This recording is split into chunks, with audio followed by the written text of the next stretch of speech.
and everything in the first shot. In the very first regional, they cracked it. This is about FCC.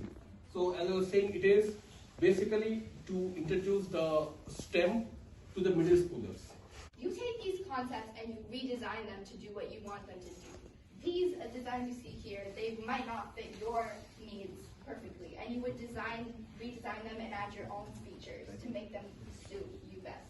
The tools for programming, you're coding in Java, and you'll be using Android Studio, which is what you use to connect the control hub to your laptop to put code onto it.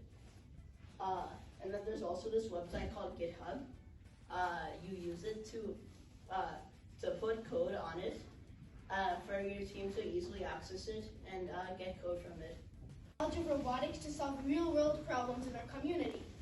In the FDC, we call this outreach as we reach out to a community to learn and to solve problems.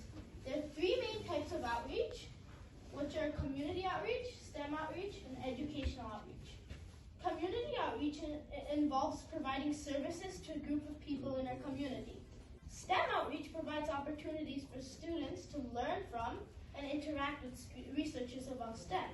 We used a webcam to see it, and we programmed it, or we used the sensor so as soon as it see it, it'd use a pre-programmed command and then parse into certain situations, and we get lots and lots of points.